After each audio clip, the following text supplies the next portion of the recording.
La lluvia golpeaba los adoquines de Sevilla como si quisiera lavar la ciudad entera. Diego, de 16 años, corría bajo la tormenta, con el corazón latiendo en la garganta y la sangre goteando de un corte en su mejilla. Sus padres lo habían echado de casa esa misma noche, tras descubrir una carta que nunca debió caer en sus manos. La carta era para Javier, su mejor amigo, el chico de ojos oscuros que hacía que el mundo de Diego tuviera sentido. En ella, Diego había derramado su alma, confesando un amor que no se atrevía a pronunciar en voz alta. Pero su padre, un hombre de manos pesadas y moral rígida, la encontró. Lo que siguió fue un torbellino de gritos, golpes y la puerta de su hogar cerrándose para siempre tras él. ¿Por qué no puedes ser normal? Resonaban las palabras de su madre en su cabeza mientras corría por las calles estrechas de Triana, buscando refugio en la noche. Diego se detuvo bajo un farol, jadeando, con la ropa empapada pegándose a su piel. La ciudad, con sus luces cálidas y sus risas lejanas, parecía burlarse de su dolor. ¿Y dónde podía ir? No tenía dinero, ni familia, ni un lugar donde descansar. Sus amigos del instituto no sabían nada de su verdad, y Javier. Javier no estaba listo para escuchar lo que Diego sentía. La soledad lo aplastaba, pero entonces, entre las sombras, una figura se acercó. Era Mateo, un hombre de unos 40 años, con el rostro catido por el sol andaluz y una calma que contrastaba con la tormenta. Mateo regentaba un pequeño bar en el barrio, un lugar donde los marginados de Sevilla encontraban un vaso de vino y una conversación sin juicios.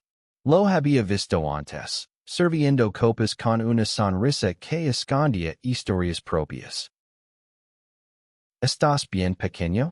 Preguntó Mateo, su voz grave pero suave, como si temiera asustarlo. Diego no respondió. Sus ojos verdes, llenos de lágrimas y furia, se clavaron en el suelo. Mateo no insistió. En cambio, lo ofreció su chaqueta para cubrirlo de la lluvia y un gesto simple, una mano extendida. ¿Quieres contarme qué pasó? Preguntó Mateo, sentándose a su lado en el bordillo. Diego apretó los puños. ¿Cómo podía explicar que su mundo se había derrumbado en una noche? Que sus padres, las personas que debían amarlo incondicionalmente, lo habían golpeado y abandonado por ser quien era? Pero algo en la mirada de Mateo, una mezcla de empatia y tristeza, lo hizo hablar. Las palabras salieron como un río desbordado. La carta, el amor que sentía por Javier, los gritos de su padre, el portazo final. Mateo escuchó en silencio, sin interrumpir. Cuando Diego terminó, agotado, el hombre apoyó una mano en su hombro. No estás solo, dijo Mateo. No esta noche, ni nunca. Ven conmigo, tengo un sofá en el bar. No es mucho, pero es un comienzo. Diego dudó. La desconfianza era un instinto que había aprendido esa noche. Pero no tenía otra opción. Siguió a Mateo por las calles mojadas. Hacia un pequeño bar llamado El Refugio. El lugar olía a madera vieja y a vino tinto, con paredes cubiertas de fotos desveladas y frases garabatidas por clientes agradecidos. Ali, bajo una luz tenue, Diego encontró un lugar para descansar, aunque fuera por una noche. A la mañana siguiente, el sol sevillano entraba por las ventanas del bar. Diego despertó con el aroma del café y el sonido de Mateo tarareando una copla antigua. Por primera vez en horas, sintió algo parecido a la calma. Pero también supo que no podía quedarse allí para siempre. Tenía que enfrentarse al mundo, a sus padres, a sí mismo. ¿Por qué me ayudaste? Preguntó Diego, sosteniendo una taza caliente entre las manos. Mateo sonrió, pero había dolor en sus ojos. Porque yo también estuve donde estás tú, respondió. Hace mucho tiempo, alguien me dio una mano cuando la necesitaba. Ahora es mi turno. Diego no entendió del todo esas palabras, pero algo en ellas le dio fuerzas. Mientras tomaba el café, pensó en Javier, en la carta que nunca legó a sus manos, y en la ciudad que lo había visto nacer pero ahora parecía rechazarlo. No sabía cómo, pero juró que encontraría su lugar en ella. Esa noche marcó el comienzo de un viaje que Diego no podía imaginar. Sevilla, con su belleza cruel y sus secretos, sería testigo de su lucha por ser quien era, por amar sin miedo y por hacer que aquellos que lo habían herido enfrentaran las consecuencias de sus actos. Pero primero, debía aprender a sobrevivir. Los días siguientes fueron un torbellino de incertidumbre para Diego. El sofá de el refugio se convirtió en su hogar temporal, pero cada mañana despertaba con la misma pregunta. ¿Y ahora qué? Mateo le ofrecía comida, un lugar donde dormir y palabras de aliento, pero también le dejaba claro que la vida no sería fácil. No puedes quedarte escondido aquí para siempre, le dijo una tarde, mientras limpiaba vasos tras la barra. Tienes que decidir qué quieres hacer, Diego. Esta ciudad puede ser dura, pero también te dará una oportunidad si luchas por ella. Diego sabía que Mateo tenía razón, pero la idea de enfrentarse al mundo lo aterrorizaba. No tenía dinero, en estudios terminados, en un plan. Lo único que tenía era su verdad, y esa verdad parecía ser su mayor carga. Sin embargo, algo en el ambiente de el refugio lo hacía sentir que no estaba solo. Los clientes habituales, un grupo variopinto de artistas, músicos y almas perdidas, lo trataban con una calidez que nunca había sentido en casa. Entre ellos estaba Lucia, una mujer trans de unos 30 años, con una risa contagiosa y una historia de rechazo que resonaba con la de Diego. No dejes que te definen por lo que otros piensan de ti, le dijo Lucia una noche, mientras compartían una botella de manzanilla. Yo también fui expulsada de mi casa, en Cutis. Pensé que no lo superaría, pero aquí estoy. Y tú también lo harás. Las palabras de Lucia encendieron una chispa en Diego. Por primera vez, sintió que su dolor no era único, que otros habían caminado por el mismo sendero y habían encontrado la forma de seguir adelante. Pero esa chispa también avivó su ira.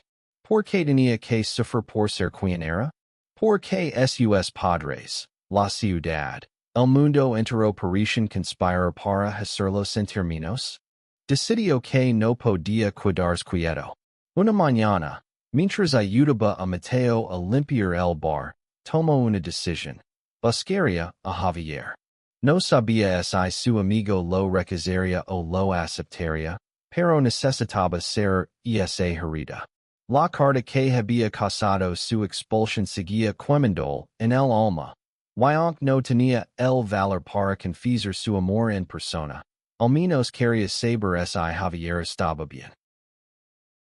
Encontrar a Javier no fue fácil. Diego no tenía su número de teléfono, y sus redes sociales estaban bloqueadas para él. Pero Sevilla no era tan grande, y el instituto donde estudiaban estaba a pocas calles de Triana. Una tarde, Diego se armó de valor y camino hasta allí, esperando en la puerta como un intruso en su propia vida. Cuando vio a Javier salir, con su mochila al hombro y su sonrisa despreocupada, el corazón de Diego dio un vuelco. Javier, lo llamo, su voz temblando. Javier se giró, sorprendido. Sus ojos oscuros se abrieron de par en par al ver el rostro magalado de Diego. ¿Qué te pasó? Preguntó, acercándose con preocupación. Diego quería contar todo, pero las palabras se lo atorban. En cambio mintió. Dijo que se había peleado con unos chicos en el barrio, que estaba quedándose con un amigo por un tiempo. Javier lo miró con desconfianza, pero no insistió. En cambio, lo invitó a tomar un refresco en una plaza cercana. Sentados bajo un naranjo, Diego sintió que el tiempo retrocedía. Hablaban como antes, de música, de fútbol, de sueños tontos. Pero algo había cambiado. Diego no podía ignorar el peso de su secreto, en el miedo a que Javier lo descubriera. Cuando se despidieron, Javier le dio un abrazo rápido, y Diego sintió que el mundo entero se detenía. Cuídate, Vale, dijo Javier, antes de alejarse. Diego sintió, pero dentro de él, la tormenta seguía rugiendo. No había dicho lo que quería, y la distancia entre ellos parecía más grande que nunca. Al volver a el refugio, Mateo lo esperaba con una mirada que parecía leer el alma. ¿Lo encontraste? Preguntó. Diego asintió, pero no dijo más. Mateo no insistió. En cambio, lo ofreció un trabajo en el bar, lavar vasos, limpiar mesas, ayudar con los pedidos. No era mucho, pero era un comienzo. Diego aceptó, agradecido por tener algo en que ocuparse. Pero en el fondo, sabía que su lucha apenas comenzaba. Sabía lo había herido, pero también lo estaba dando una oportunidad para reconstruirse. Y él estaba decidido a provocarla. Los meses pasaron, y el refugio se convirtió en el hogar que Diego nunca tuvo. Trabajar en el bar le dio una rutina, un propósito. Aprendió a servir copas, a escuchar las historias de los clientes, a reír incluso cuando el dolor seguía allí, escondido en un rincón de su pecho. Mateo se convirtió en una figura paterna, aunque nunca lo dijo en voz alta. Lucia, por su parte, se volvió su confidente, alguien que entendía lo que era vivir en un mundo que no siempre te acepta. Pero no todo era fácil. Diego vivía con el constante miedo de encontrarse con sus padres. Sevilla no era un pueblo, pero los rumores corrían rápido. Una noche, mientras barría el suelo del bar, escuchó a dos clientes hablar de un chico que había sido echado de su casa por ser diferente. El comentario le dolió como un cuchillo. Sabía que la ciudad hablaba de él, y no siempre con compasión. Una tarde, mientras organizaba las botellas tras la barra, Lucia le propuso algo inesperado. Hay un grupo en Sevilla, una especie de comunidad para jóvenes como nosotros, dijo, con un brillo en los ojos. Se reúnen en un centro cultural en el centro. Podrías venir, conocer gente que te entienda. Diego dudó. La idea de hablar de su vida, de su dolor, con desconocidos lo ponía nervioso. Pero Lucia insistió, y al final cedió. El centro cultural era un edificio antiguo, con paredes cubiertas de murales coloridos y un ambiente que vibraba con energía. Ali conoció a Elena, una chica lesbiana de 22 años, con el cabello corto teñido de azul y una risa que llenaba la sala. Elena era la líder del grupo, y su historia de lucha y aceptación inspiró a Diego. Aquí nadie te juzga, le dijo Elena, en su primera reunión. Este es un espacio para ser tú mismo, sin miedo. Por primera vez, Diego sintió que podía respirar. Las reuniones se convirtieron en su refugio, un lugar donde podía hablar de Javier, de sus padres, de la ira que lo consumía. Pero también empezó a notar algo nuevo, orgullo. Orgullo de ser quien era, de haber sobrevivido. Empezó a escribir, primero en un cuaderno viejo que Mateo le regaló, luego en un blog que Elena lo ayudó a crear. Sus palabras, crudas y honestas, comenzaron a llegar a otros jóvenes en Sevilla que se sentían solos. Una noche, mientras compartía una entrada en su blog, recibió un mensaje privado. Era de Javier. El corazón de Diego se detuvo al leer su nombre. El mensaje era breve. Lee lo que escribiste. Podemos hablar. Diego no sabía qué sentir. Javier había leído su blog. Sabía la verdad. La idea lo llenó de pánico, pero también de esperanza. Acordaron encontrarse en la Plaza de España, un lugar que ambos solían visitar cuando eran más jóvenes. Cuando Diego llegó, Javier ya estaba allí, sentado en un banco, mirando los barcos en el canal. No sabía que estabas pasando por todo esto, dijo Javier, sin mirarlo a los ojos. Lo siento, Diego. De verdad. Diego quiso gritar, confesar, abrazarlo. Pero en cambio, habló con calma, contendó todo. La noche en que lo echaron de casa, el refugio en el bar, las reuniones en el centro cultural. Javier escuchó, y por primera vez, Diego sintió que no había barreras entre ellos. No sé qué decir, admitió Javier al final. Pero quiero estar aquí para ti. Como amigo, como. No sé. Solo quiero estar. Esas palabras fueron suficientes para Diego. No eran una confesión de amor, pero eran un comienzo. Mientras caminaban por la plaza, bajo la luz de la luna, Diego sintió que algo dentro de él empezaba a sanar. Pero también sabía que su lucha no era solo personal. Había una ciudad entera que necesitaba cambiar, y él estaba empezando a entender cómo hacerlo. Los años pasaron, y Diego creció en las calles de Sevilla, moldeado por sus cicatrices y sus victorias. A los 15 años, dejó de ser el chico asustado que dormía en el sofá de el refugio. Con el apoyo de Mateo, terminó el instituto a distancia y empezó a estudiar periodismo en la universidad. Su blog se convirtió en una plataforma conocida en la comunidad LGBT de Sevilla, un lugar donde compartía historias de lucha, amor y resistencia. Javier se convirtió en una presencia constante en su vida, aunque nunca cruzaron la línea del amor romántico. Eran amigos, cómplices, hermanos en espíritu. Diego aprendió a aceptar que su amor por Javier no necesitaba ser correspondido para ser valioso.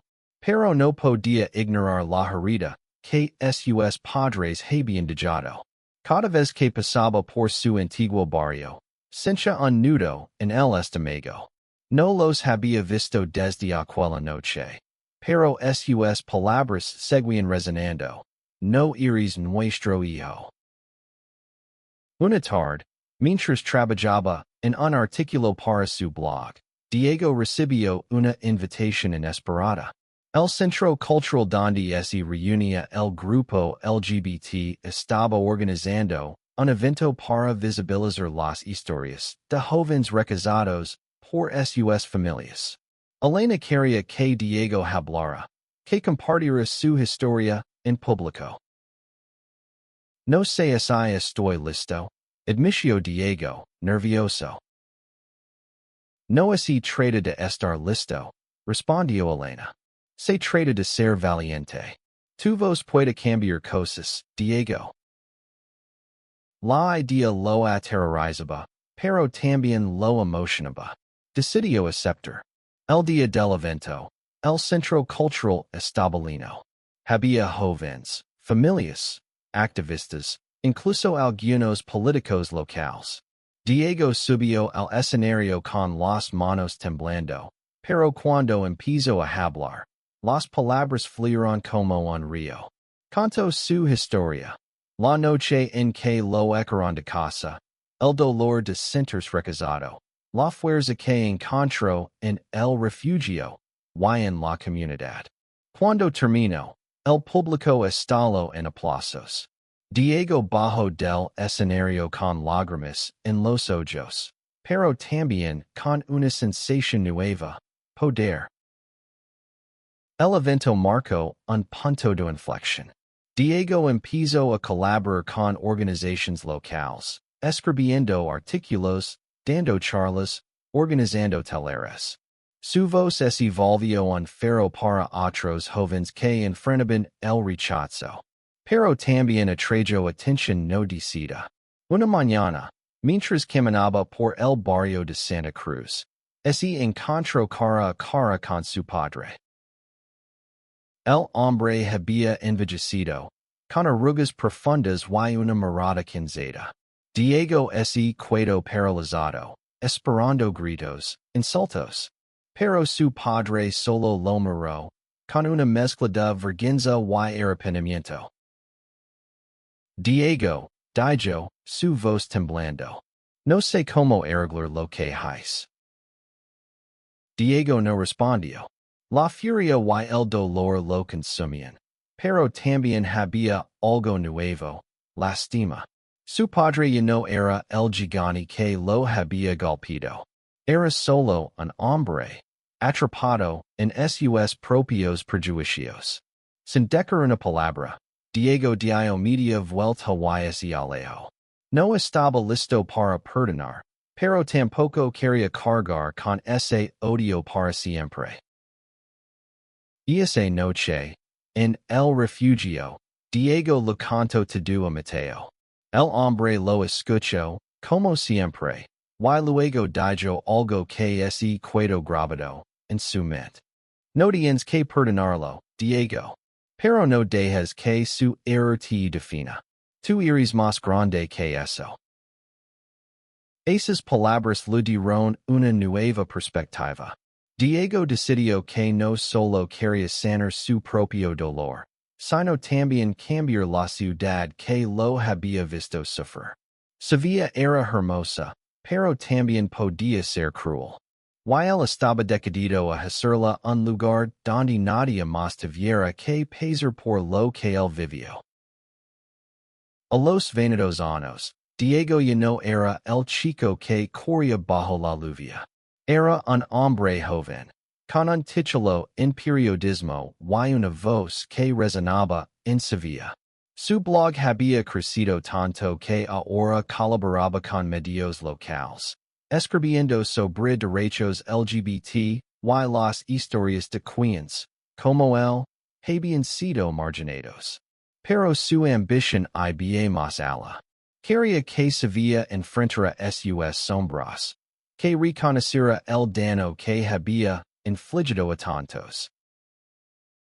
Con el apoyo de Elena y otros activistas, Diego lanzó una campaña, Sevilla Abierta.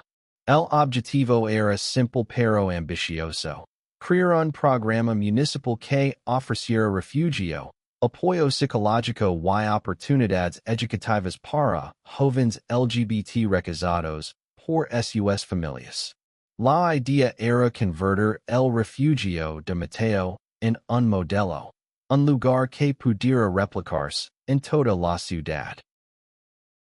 El camino no fue fácil. Diego y su equipo enfrentaron resistencia de políticos conservadores y grupos religiosos que veían su campaña como una amenaza. Hubo protestas, cartas anónimas, incluso amenazas. Pero Diego no se rindió. Cada rechazo lo hacía más fuerte, más decidido. Organizó marchas, charlas en universidades, exposiciones de arte. Su historia, la de un chico que había sido abandonado pero se había levantado, se convirtió en el corazón de la campana. Una noche, durante una marcha en la Plaza Nueva, Diego vio a Javier entre la multitud. Su amigo había cambiado, estaba más serios, más maduro. Pero sus ojos seguían siendo los mismos. Se acercaron, y por primera vez en años, hablaron de lo que nunca se habían atrevido a decir. Le todo lo que escribiste, dijo Javier, con una voz cargada de emoción. Estoy orgulloso de ti, Diego.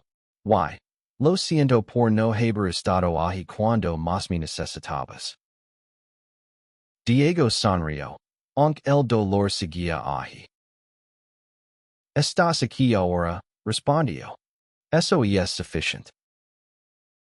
Javier lo abrazó, y por un momento, Diego sintió que todo valía la pena. Pero la lucha no había terminado. La campana necesitaba más apoyo, más recursos. Diego decidió dar un paso arriesgado, confrontar a la ciudad en un foro público. El ayuntamiento había organizado un debate sobre políticas de inclusión, y Diego fue invitado a hablar. Era su oportunidad para hacer que se vea escuchara. El día del foro, el auditorio estaba lleno. Diego subió al escenario, con el corazón latiendo con fuerza. Habló de su historia, de los jóvenes que seguían siendo rechazados, de la necesidad de un cambio real. Cuando terminó, el silencio en la sala era ensordecido. Luego, una ovación estalló. Entre el público, Diego vio a Mateo, a Lucia, a Elena, a Javier.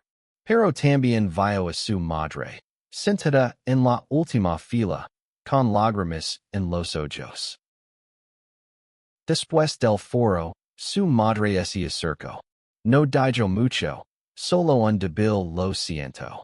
Diego no estaba listo para perdonarla, pero tampoco la rechazó.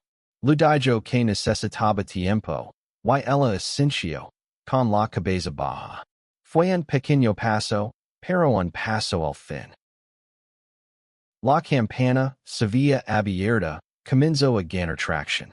El ayuntamiento aprobó un presupuesto inicial para el programa, y el refugio de Mateo se convirtió en el primer centro oficial de apoyo. Diego sintió que, por primera vez, la ciudad empezaba a reparar el daño que lo había hecho. A los 25 años, Diego era una figura conocida en Sevilla. Su trabajo con Sevilla abierta había transformado la ciudad. Los centros de apoyo se multiplicaban, y las historias de jóvenes que encontraban refugio llenaban su corazón de orgullo. Pero también sabía que el cambio era frágil. Cada victoria venía con un nuevo desafío, y Diego no podía permitirse bajar la guardia. Una tarde, mientras organizaba un taller en uno de los centros, recibió una llamada inesperada. Era su padre. Había pasado años desde su último encuentro, y la voz del hombre sonaba diferente, rota, vulnerable. Quiero verte, Diego dijo. Necesito hablar contigo. Diego dudó. Una parte de él quería colgar, olvidar. Pero otra parte, la que había aprendido a sanar, lo convenció de aceptar. Se encontraron en un café cerca de la Giralda. Su padre estaba más viejo, más frágil. Hablo con dificultad, contendol como había perdido su trabajo, como su matrimonio se había derrumbado, como el peso de lo que lo había hecho a Diego lo había consumido. No espero que me perdens, dijo su padre, con los ojos fijos en la mesa. Pero necesitaba decir que me equivoco. Que te hice daño. Y que lo siento. Diego escuchó en silencio. No había palabras mágicas que pudieran borrar el pasado. Pero las lágrimas de su padre eran reales. Por primera vez, Diego sintió que no necesitaba su aprobación, y su amor. Había construido su propia familia, su propia vida. No sé si puedo perdonarte, respondió Diego, con calma. Pero espero que encuentres paz. Se despidieron sin promesas, sin abrazos. Pero cuando Diego salió del café, sintió que un peso se levantaba de sus hombres. No era perdón, no del todo. Era liberación. Mientras tanto, Sevilla abierta seguía creciendo. Diego empezó a trabajar con escuelas, capacitando a profesores para crear entornos seguros para estudiantes LGBT. Su blog se convirtió en un libro, una colección de historias que inspiró a miles. Javier, que ahora trabajaba como diseñador gráfico, creó el arte para la portada. Su amistad seguía siendo un ancla, un recordatorio de que el amor podía tomar muchas formas. Una noche, mientras celebraban el aniversario de El Refugio, Mateo llamó a Diego a un lado. Estoy orgulloso de ti, pequeño, dijo, con una sonrisa. Mira lo que has hecho. Esta ciudad es mejor por ti. Diego miró a su alrededor. El bar estaba lleno de risas, de música, de vida. Lucia bailaba con Elena. Javier charlaba con un grupo de nuevos voluntarios. Y los clientes brindaban por un futuro más justo. Por primera vez, Diego sintió que pertenecía no solo a El Refugio, sino a Sevilla entera. A los 28 años, Diego miró a Sevilla desde el puente de Triana y sintió que, por fin, la ciudad le devolvía la mirada. Sevilla abierta era ahora un referente nacional, con programas replicados en otras ciudades de España. Diego había viajado, hablado en conferencias, conocido a otros activistas que lo inspiraban. Pero siempre volvía a El Refugio, el lugar donde todo comenzó. Una mañana, mientras preparaba un discurso para un evento internacional, recibió una carta.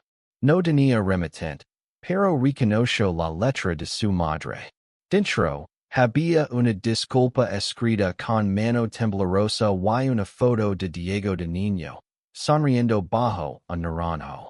La carta terminaba con una frase: siempre serás mi hijo.